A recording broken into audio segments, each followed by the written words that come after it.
할렐루야. 하나님의 은혜가 함께하기를 주님의 이름으로 축복합니다. 제가 치유 상담 목회연구원이라고 하는 것을 다녔었어요. 그러면서 여러 가지를 이제 경험하고 배웠는데, 그 배운 과정 가운데에 뭐가 있냐면은 나의 인생사를 정리해 보는 거예요.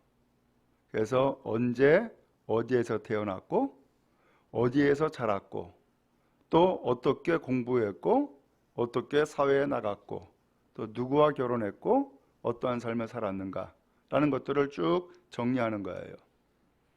그리고 이것을 도표로 그림을 그려요. 이것을 가계도라고 또 이야기를 해요.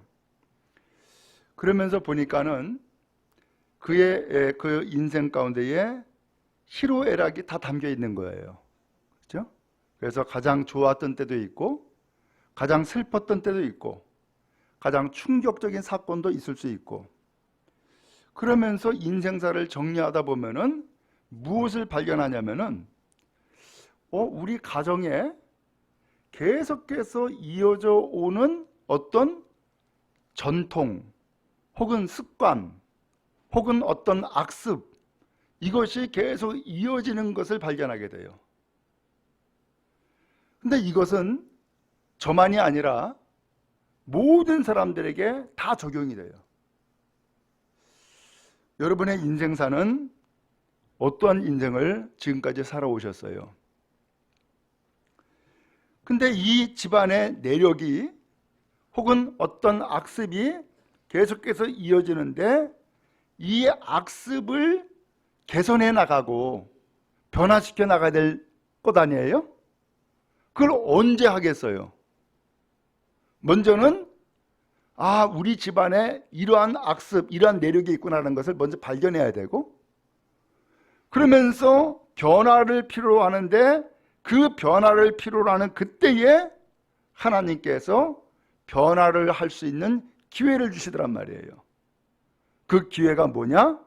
바로 예수님을 만나는 시간인 거예요. 예수님을 믿는 시간인 거예요.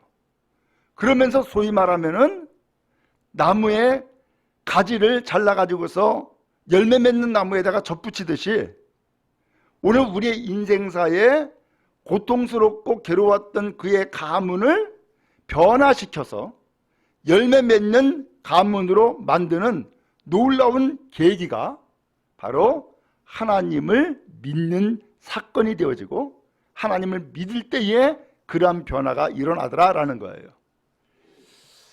제가 한 사람의 인생을 이야기하려고 그래요. 그 사람은 야곱이에요. 야곱은 우리가 잘 아는 아브라함의 손자예요. 그리고 이삭의 아들이기도 하고요. 이 사람은 쌍둥이로 태어났어요. 간만의 차이죠. 형이 나오고 바로 형 발목 잡고서는 뒤따라 나왔으니까 거의 동시에 나왔다고 할 수도 있을 상황인 거예요. 근데 그렇게 해서 간만의 차이로 둘째로 태어나게 됐는데, 그러다 보니까는 이 둘째의 인생은 항상 원하는 바가 있는데, 그것이 뭐냐면은 내가 첫째가 될 걸, 내가 첫째가 되었으면 좋겠다 라고 하는 소망이 있는 거예요. 근데 성경에서는 심지어는 이 소망이 얼마나 큰지 뱃속에서부터 먼저 태어나려고 싸웠다고 기록을 하고 있는 거예요. 어느 날 그가 얼마나 열망을 했는지 찬스가 한번 왔어요. 형은 사냥하러 갔다가 아무것도 잡지 못하고 가말로 허기진 상태에서 집으로 돌아오게 된 거예요. 때마침 집에서는 이 이삭이 팥죽을 끓이고 있었죠. 야, 그것 좀 나 좀 달라고. 나 지금 배고파가지고서 쓰러질 지경이라고. 그러니까 이 야곱이 어떻게 해요? 형님의 장자의 명분을 나에게 주면 내가 팥죽 주겠다고. 그래서 결국은 장자의 명분을 얻고 팥죽을 줘요. 그러다가 어느 날 어머니로부터 놀라운 이야기를 듣죠. 아버지가 네 형한테 장자권을 넘겨주려고 그런다. 그러니까 장자권을 네가 받아라. 이 야곱이 깜짝 놀라죠. 아니 그러다가 아버지한테 복을 받긴커녕 저주받을까 봐 두렵다고. 저주는 내가 받을 테니까 너는 복 받아라. 그리고서는 아버지를 속이고 장자권을 결국은 받아내요. 근데 이렇게 해서 속여가지고서 장자권을 취득한 이 야곱, 그 길로 인하여서 도망자가 되어버리고 말아요. 왜냐하면 형이 그것을 알고서는 죽이겠다는 거예요. 그러면서 칼불이 나게 생긴 거예요. 그러니까는 아버지 어머니가 야 이거 안 되겠다. 또 삼촌한테 좀 피해가 있어라. 그래서 바단 아람에 있는 삼촌의 집으로 도피를 가요. 거기 가가지고서는 20년의 인생을 살아가게 된 거예요. 그래도 참 다행스러운 것은 20년 동안 삶을 살아가면서 거기에서 장가갔고요. 거기에서 자식들을 얻었고요. 거기에서 부자가 되어가지고서 돌아오게 되죠. 근데 그렇게 해서 아버지 속이고 그 다음에 바단 아람으로 도피 생활을 하게 된 이 야곱이 도피하다가 어느 날 베델에서 하나님을 만나요.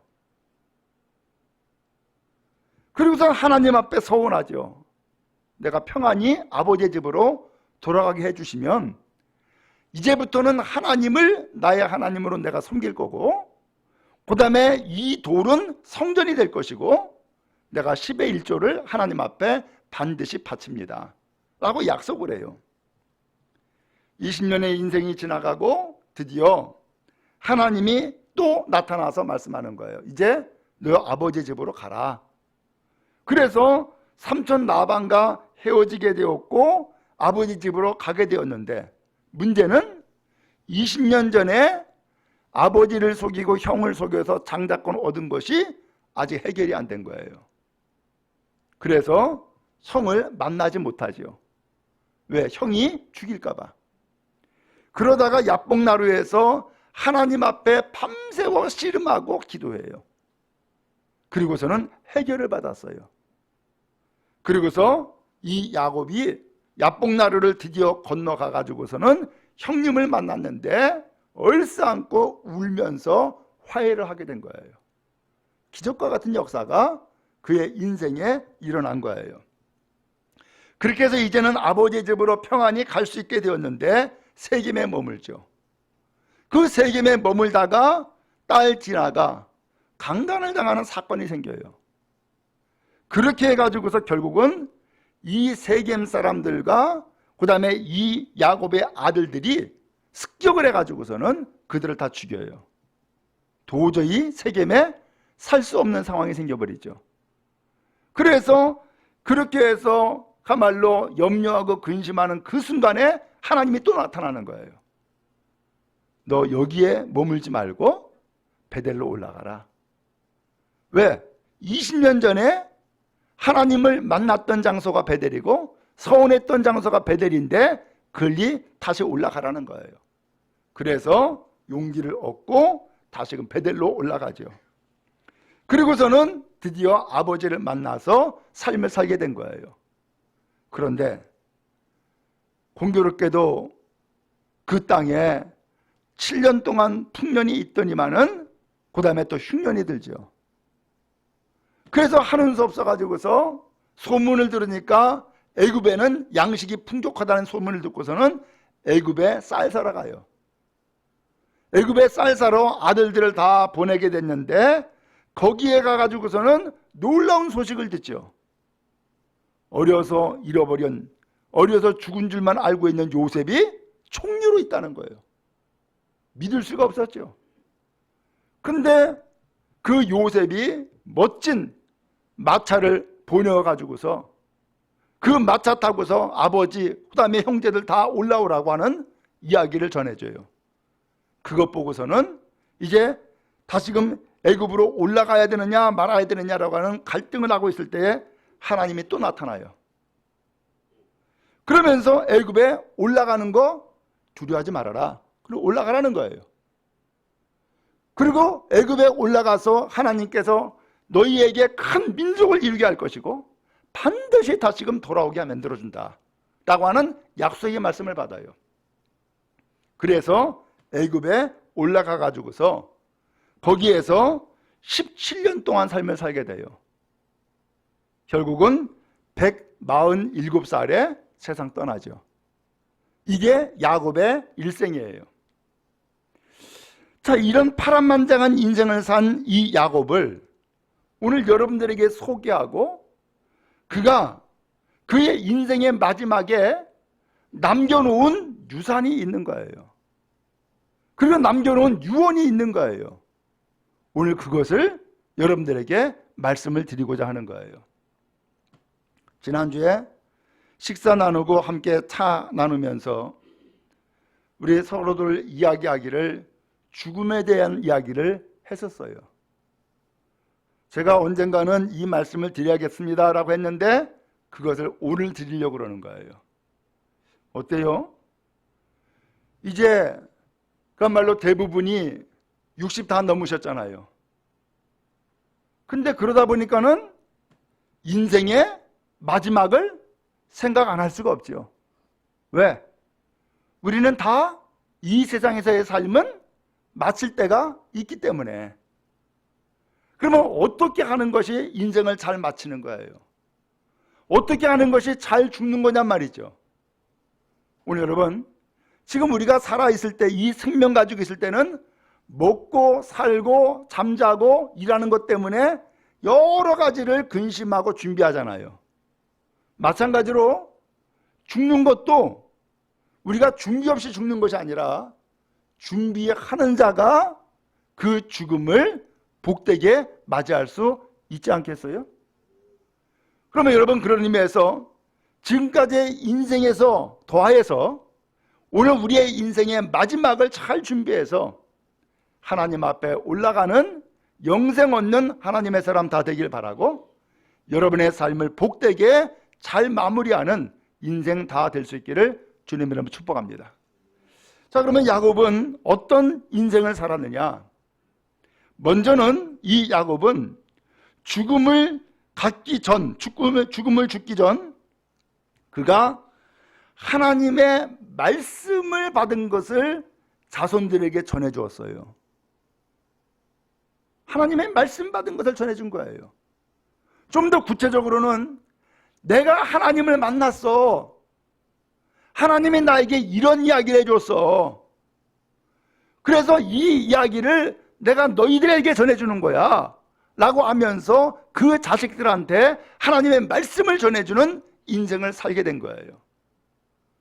제가 야곱의 일생을 쭉 설명을 했죠. 간단하기지만 야곱의 일생에 중요한 순간마다 하나님을 만났어요. 아니, 중요한 순간마다 하나님이 이 야곱에게 나타나신 거예요. 예를 들면 언제냐? 아버지 속이고 그 다음에 삼촌 라반의 집으로 도피하러 갔을 때에 길도 다 모르지요. 왜? 생전 처음 가보는 길이니까. 그 다음에 가는 길에서 누구를 만날지도 모르죠. 무슨 강도를 만날는지 사람은 짐승을 만날는지 아니면 물이 없어가지고서 그야말로 죽을래는지 알 수가 없는 인생을 이제 살게 된 거예요. 근데 그때에 그 길거리에서 돌베기하고 노숙하다가 하나님을 만난 거예요. 하나님이 이런 얘기를 해주는 거예요. 나는 너의 할아버지 아브라함의 하나님이다. 그리고 너의 아버지 이삭의 하나님이야. 그리고 이제는 내가 너의 하나님이 되려고 그래. 그러면서 하는 이야기가 할아버지 아브라함 때부터 주신 그 축복의 말씀을 그대로 해주시는 거예요. 너로 큰 민족을 이루게 할 것이고, 그 다음에 네가 이 땅으로 돌아오게 할 것이고, 그리고 너를 복되게 할 거야. 그리고 너를 절대 안 떠나. 네가 도망자의 길을 간다 할지라도 내가 거기와 함께 할 것이고, 그리고 내가 지금 약속한 것을 다 이룰 때까지는 너를 안 떠나 라고 말씀하시는 거예요. 그 말씀을 듣고서는 이 야곱이 얼마나 감동을 했는지. 왜? 노숙자라니까요.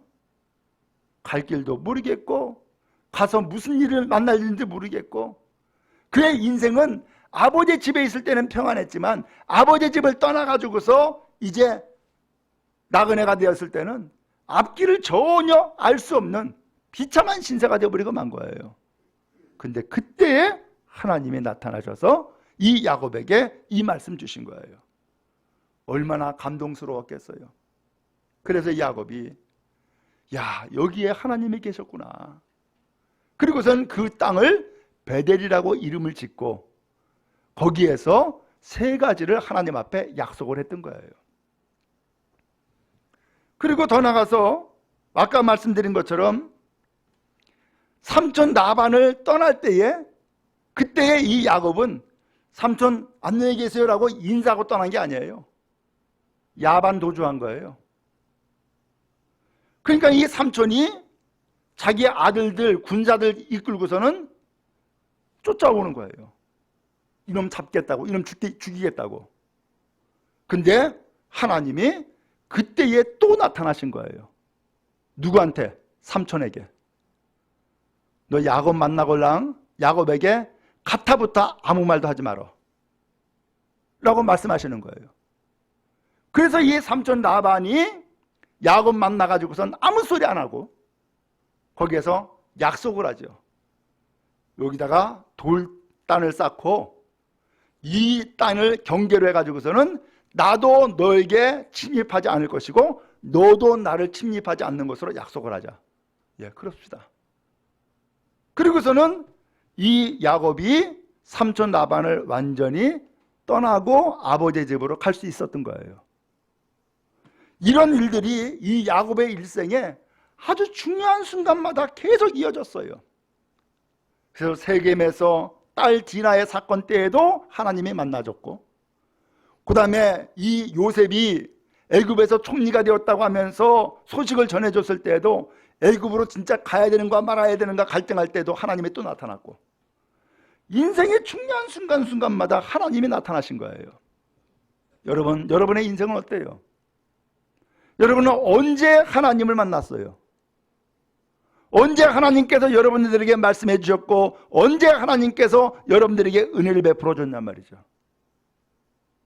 만약에 그때에 하나님이 나에게 나타나지 않았다면은, 만약에 그때 내가 예수를 믿지 않았다 그러면은, 만약에 내가 그때에 예수님을 영접하지 않았고 여전히 세상 사람으로 인생을 살았다면 내가 지금 어떻게 됐을까? 한번 상상 한번 해보시잔 말이죠. 어때요? 저 같은 경우 보면은 내가 만약에 예수를 몰랐다 그러면은 인생 이렇게 안 살았을 것 같아요. 어떻게 보면은 전혀 하나님을 모르는 인생으로 세상 사람과 똑같은 사람으로 살아갔을 거란 말이죠. 하나님이 나에게 베푸신 그 은혜와 복이 무엇인지도 모르고 인생의 삶을 살았을 거란 말이죠. 근데 하나님은 그 인생의 중요한 순간에, 위기를 맞이할 때에, 환난을 만날 때에, 큰 고통의 사건을 경험할 때에 하나님이 나타나셨고 하나님이 말씀해 주셨고 하나님이 그 문제를 해결해 주신 것을 경험하게 되어져요. 야곱이 지금 그의 삶을 마지막 정리하면서 그 얘기를 해주는 거예요. 그게 48장 21절에 나와요. 어느 날 이 야곱이 아들 요셉을 불러가지고서 얘기를 하는 거예요. 당시 요셉은 애굽의 총리로 있었던 거예요. 이런 얘기를 해요. 하나님이 나에게 애굽으로 가라고 이야기한다. 그러면서 이렇게 이야기하셨어. 이집트로 내려가는 것을 두려워하지 말아라. 내가 거기에서 너를 큰 민족을 이루게 할 것이고 내가 반드시 너를 거기에서 이끌고 나올 것이다 라는 이야기를 하셨다 라는 이야기를 요셉에게 해주고요, 또한 형제들에게 해주는 거예요. 왜요? 지금 이집트에는 이 요셉이 총리로 있기 때문에 걱정 근심이 없어요. 땅 다 줬죠. 먹을 거 다 줬죠. 목축할 수 있도록 일거리 주었죠. 무슨 걱정이 있어? 아무 걱정이 없어요. 이 요셉이 애굽의 총리로 있는 한은. 그런데 하나님은 이 애굽으로 이끌어 갔던 것은 소위 말하면 못자리로 삼으려고 애굽으로 보낸 거라는 거예요. 아브람 때부터 이삭에게 그다음에 야곱에게 계속 이어져서 하시는 말씀이 너로 큰 민족을 이루게 하겠다는 약속의 말씀을 했는데, 아브라함은 이삭 하나 자식 하나 낳았고요. 이삭은 야곱과 에서 둘 낳았고요. 그 다음에 이 야곱은 이제 12명의 아들 낳았을 뿐이에요. 근데 무슨 민족을 이뤄? 근데도 불구하고 하나님은 이 아브라함 때부터 야곱까지 계속해서 큰 민족을 이루겠다 하겠다는 약속의 말씀을 주신 거예요. 그 큰 민족을 이루는 못자리로 하나님은 애굽을 택하신 것이고, 그래서 애굽에 가라. 그것도 언제? 기근에 들려서 양식 하나 없을 때에 애굽으로 다 보낸 거예요. 거기에서 430년의 삶을 살게 만드시고 430년 동안 어마어마하게 인구가 불어나요. 성경에 보면은 약 한 200만 명쯤 되어져요. 아니 70명이 들어갔다가 200만 명이 인구가 되어서 나오는 기적과 같은 사건이 그의 인생 가운데 벌어지게 된 거예요. 하나님의 계획이었고 하나님의 섭리였었죠. 여러분, 오늘 이 야곱은요, 하나님을 만나서 이 야곱 가문에 하나님이 약속하신 약속의 말씀을 주신 거예요. 그리고 이 말씀을 이 야곱은 받아 누구한테 또 전해줬냐? 그의 자녀들에게 전해주고 있는 거예요. 여러분 기억하시기 바랍니다. 하나님은 여러분들을 사랑하세요. 하나님은 여러분들을 택하셨어요. 그리고 마치 이 야곱에게 너로 큰 민족을 이루게 하겠다라고 하는 하나님의 계획을 말씀하신 것처럼, 오늘 여러분의 가문이 여러분 때에 예수 믿고 끝나는 가문이 아니라 오늘 여러분들을 통하여서 하나님의 위대한 백성을 만드시겠다라고 하는 하나님의 원대한 계획을 이미 가지고 계신 줄로 믿습니다. 그런 의미에서 오늘 하나님은 여러분들을 향한 놀라운 계획이 있음을 이 야곱에게 말씀하셨고, 이 야곱은 죽기 전에 그 계획을 자식들에게 알려주신 것처럼 오늘 여러분도 그 자녀들에게 하나님의 놀라운 섭리와 뜻을 전해주는 믿음의 부모 다 될 수 있기를 주님의 이름으로 축복합니다. 그래서 내가 예수 믿는 것이 우연이 아니고, 내가 예수 믿는 것이 여러 종교 가운데 하나를 그냥 내가 택한 거야 라고 하는 것이 아니라, 하나님은 나를 들어서서 예수 믿게 만들고, 나를 들어서서 가정을 변화시키고, 나를 들어서서 복되게 하시기 위한 놀라운 계획이 있음을 기억하고, 그 계획을 여러분 자녀들 후손들에게 유언으로 남겨주고 유산으로 남겨주는 믿음의 성도들 다 되기를 주님의 이름으로 축복합니다. 내가 돈 남겨줘야지, 집 남겨줘야지, 그거 신경 쓰지 마세요. 그건 여러분들 남겨주지 않아도 여러분 세상 떠나면 다 알아서 가죠. 또 심지어는 그것을 남겨주면은 요새는 어떻게 돼요? 분쟁만 일어나. 참 기가 막히잖아요. 그런 것처럼 정말로 오늘 우리는 변치 않는 것, 영원한 것, 정말로 가장 큰 가치가 있는 것을 남겨둬야 되지 않겠어요? 그게 뭐예요? 그게 예수님 영접하는 거예요. 믿음의 가문 되게 만들어주는 거예요. 그래서 열매 맺지 못하는 그 인생까지를 잘라다가 열매 맺는 예수님의 그 나무에다가 첩붙여가지고 하나님의 자녀가 되는 권세를 얻게 하는 유산을 만들어주는 거예요. 이 일을 여러분들이 이루어 나가고, 여러분들이 이 일을 통하여서 여러분들의 가문을 복되게 만드는 사명을 이루어 나갈 수 있기를 주님의 이름으로 축복합니다. 두 번째로는요, 이 야곱은요, 자녀들을 다 불렀어요. 그것이 49장에 나오는 내용이에요. 다 불러가지고서 맏아들부터 한 사람 한 사람을 전부 다 축복해 주는 거예요. 근데 축복을 해주는데 오늘 28절에 보니까는 이렇게 표현했어요. 그들에게 축복하였으니 곧 그들 각 사람의 분량대로 축복하였더라.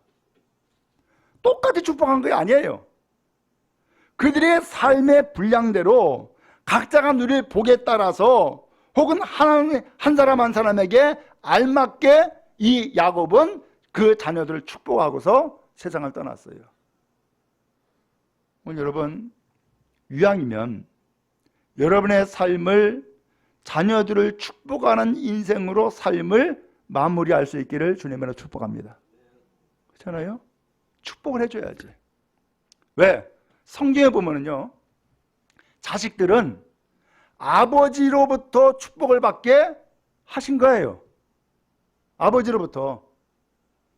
그리고 어떤 교회에서는 주의 종을 통하여서 축복받게 만들었던 거예요. 나라는요, 왕을 통하여서 나라를 복되게 만들도록 하나님께서 섭리하셨던 거예요. 그래서 항상 하나님께서는 세 사람을 기름 부어서 세웠는데 왕을 기름 부었죠. 제사장 기름 부었죠. 그 다음에 선지자를 기름 부었어요. 그래서 그 기름 부은 자를 통하여서 복받고 살도록 만들어주신 거예요. 왜 여러분들을 결혼시켜가지고서 자식 낳게 왜 만들었어요? 그 자식을 짐덩어리로 여기라고? 아니죠. 아니면 자식을 내 소유물로 삼으라고? 아니죠. 그게 아니라 자손을 통하여서 번성하게 하신 것이고 그 자손을 통하여서 하나님을 믿는 하나님의 백성 되게 하시는 것이 하나님의 뜻이에요. 그러기 위해서는 오늘 여러분들이 그 자녀들에게 무엇을 해야 돼요? 복주는 부모가 돼야 된다라는 거예요. 복주는 부모. 오늘 여기서 보니까 야곱은요, 그 자식들에게 다 불러 모아놓고서는 어디에 있는 집은 아무개가 같고 어디에 있는 땅은 아무개 같고 이 얘기 한마디도 없어요. 그렇죠? 오직 뭐라 그래요? 각 아들의 분량에 따라서 그를 각각 다 축복하고 그리고서는 그의 삶을 마무리했어요. 어때요? 나는 우리 아버지에게 축복받았어. 아, 이런 이야기가 남아있어야지. 나는 아버지한테 날마다 매만 맞고 자랐어. 곤란하잖아요? 나는 아버지한테 날마다 혼만 났어. 참 곤란하잖아요? 어떻게 해야 되겠어요? 내가 참 부족하고 어떻게 보면 참 못난 사람이지만 아버지는 나를 사랑했고 아버지는 나를 끝까지 축복을 했고 아버지는 나를 믿어줬어. 이래야 되지 않겠어요?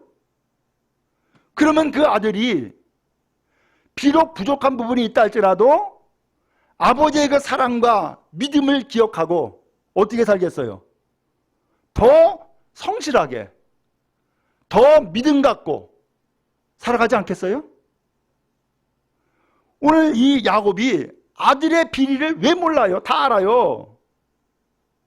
예를 들면 첫째 루벤 이야기를 해요. 루벤을 불러가지고선 그를 축복을 해요. 근데 안타깝게도 이 루벤이 장자인데 장자권을 박탈시켜요. 그게 축복이었어요. 왜? 이 루벤이 소모를 겁탈했어. 이걸 아버지가 다 알아요. 마지막에 그를 축복을 할 때에 장자권을 박탈하고서는 복을 내려요.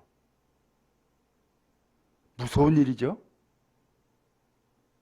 그런데 그 이후에 또 다른 아들, 예를 들면은 이 다윗과 같은 경우는 이 야곱이 엄청나게 더 축복을 해요.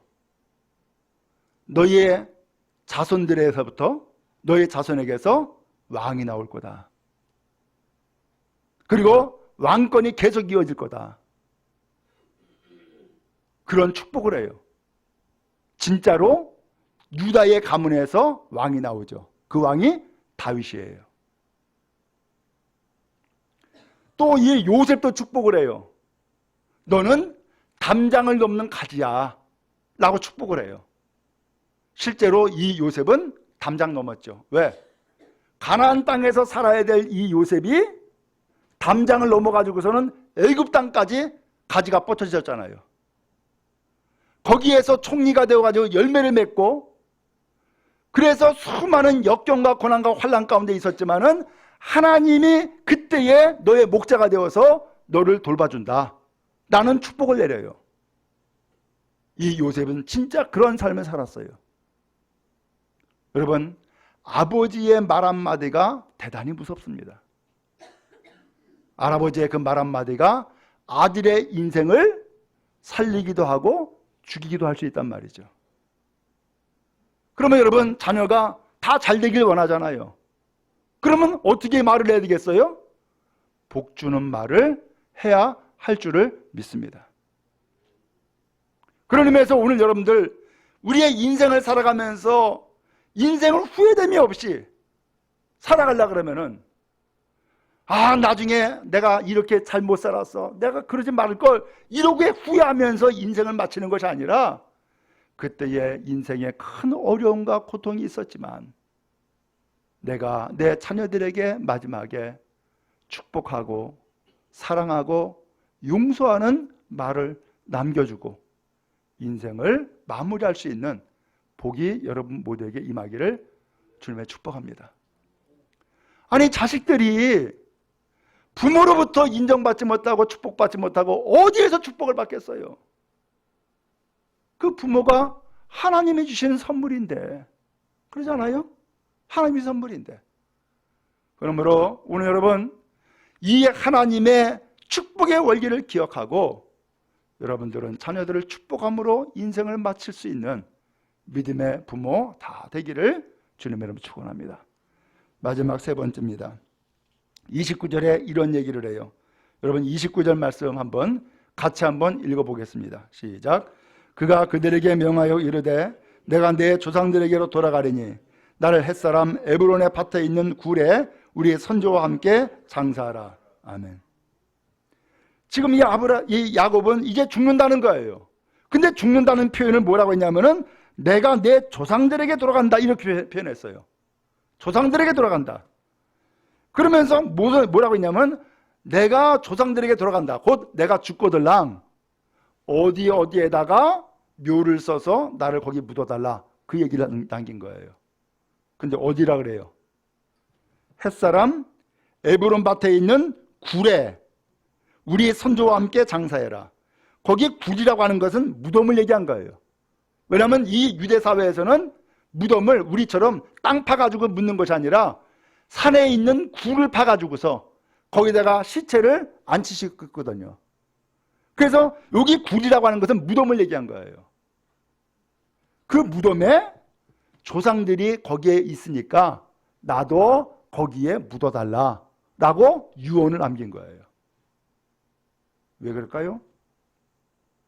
아니, 애굽이 훨씬 더 잘 사는데, 이 애굽이 훨씬 더 선진국인데, 부귀와 명예와 권세가 다 여기 있는데 왜 이 애굽 땅을 마다하고 왜 굳이 광야와 같은 그 험악한 산 가나안 땅에 그 에브론 밭에 있는 굴에 할아버지 있고 할머니 있고 아버지 있고 어머니 있는 그 굴에 왜 굳이 거기 묻어달라고 왜 하냔 말이죠. 이유가 있지 않겠어요? 그러면서 30절에 이 굴은 그러면서 그 무덤에 대해서 설명을 하는 거예요. 그 무덤이 무슨 무덤이냐? 가나안 땅에서 아브라함이 최초로 산 땅이라는 거예요. 최초로 산 땅. 하나님이 가나안 땅으로 보내시지 않았어요?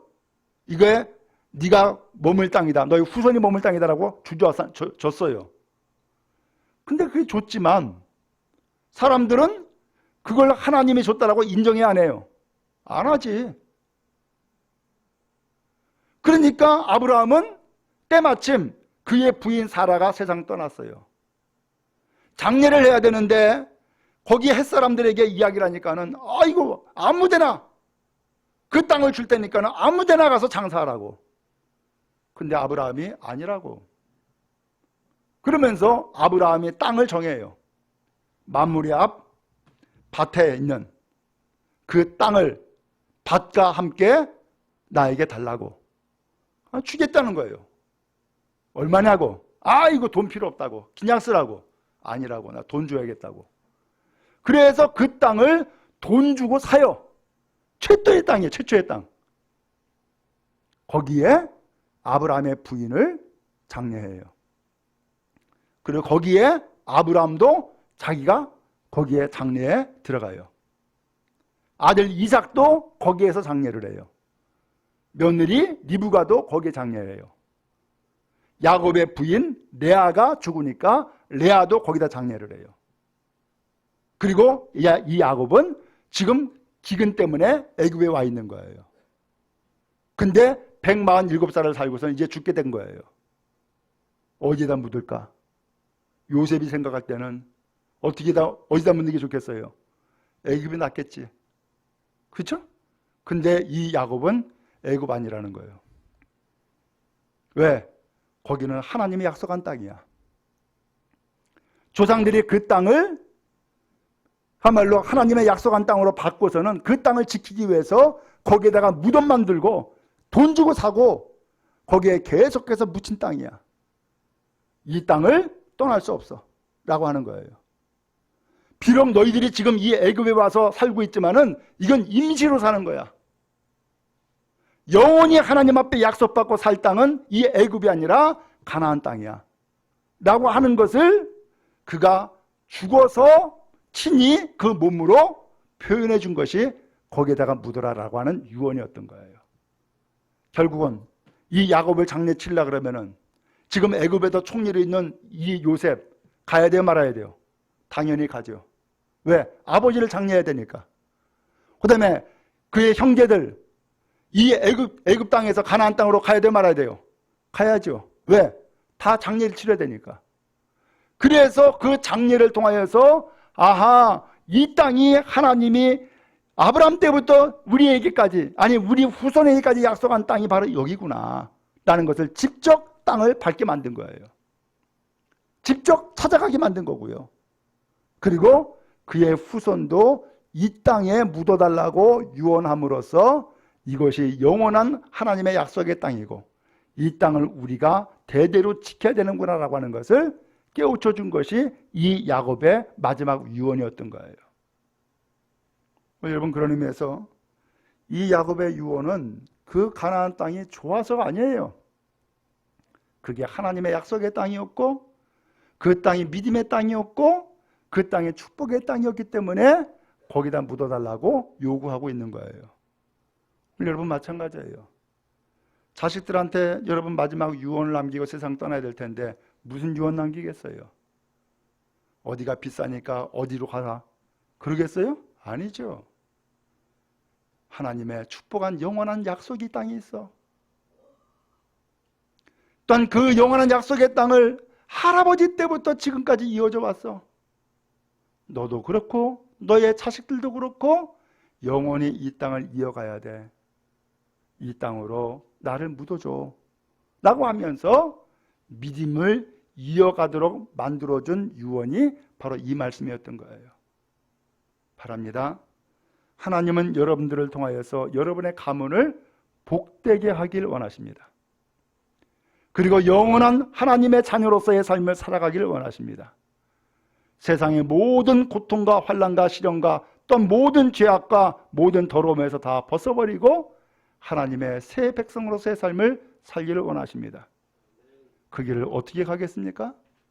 또한 그 길을 어떻게 이어가도록 만들겠습니까? 여러분, 그런 의미에서 여러분의 생애에 복된 유언을 남길 수 있기 바라고 또한 그 유언을 통하여서 여러분의 삶을 아름답게 마무리하는 은혜와 복이 있기를 주님 이름으로 축원합니다. 하나님이 여러분의 생애를 더욱더 아름답게 하고 영원한 생명의 나라로 인도하시는 은혜와 평강 넘치기를 간절히 바랍니다.